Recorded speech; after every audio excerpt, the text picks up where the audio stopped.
Guys, gumala pala kami nito. Papunta pala kami ng Mantawihan Springs sa ano sabi yun? Tabuelan ba yun?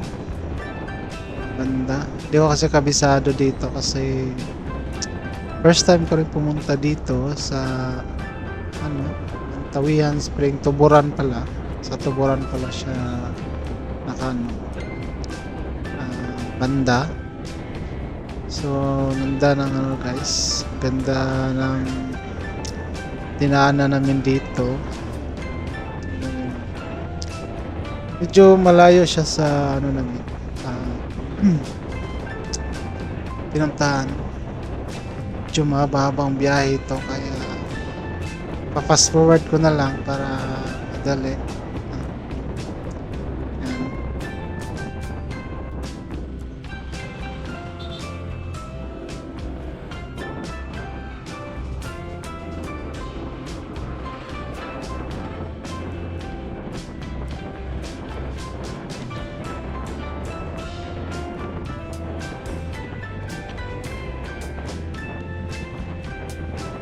Ayan guys, bandang dito parang malapit na kami dito sa area na to. Malapit na to ng Tuburan part 2 na part 2 sa ano, Cebu North yung lugar. Tapos papasok ka lang ano, right side yata to. Kasi pumasok kami dito sa right side. Ayan guys, ayan. Medyo malapit na kami niyan.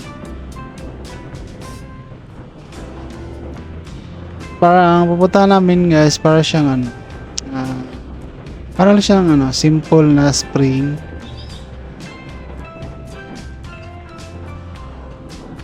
Dinadayo din to eh. Ito na yata yung ano, place na malapit na kaya ito na yata yun, ito na. Papasok na kami dito guys. Tapos along the highway, along the road lang siya. Yung ano, yung spring. Hindi mo kailangan maglakad ng malayo. Actually hindi mo siya kailangan lakarin kung nakamotor ka. Pwede mo ipasok yung motor mo doon sa loob guys.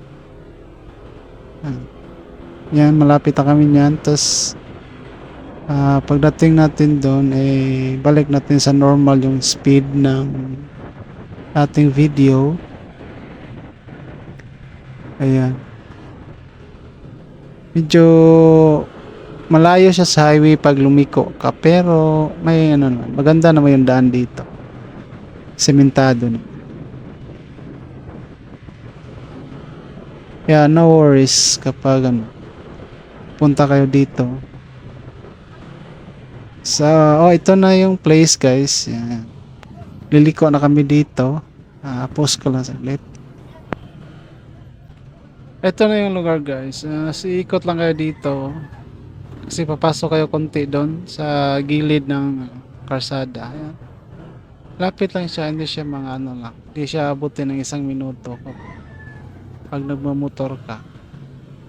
Saglit lang siya. Kasi along the road siya eh. Tapos pwede may pasok yung motor doon. Ayan, pumasok kami doon sa loob. Tapos enjoy the view guys. Papakita ko sa inyo yung ganda ng lugar. Okay?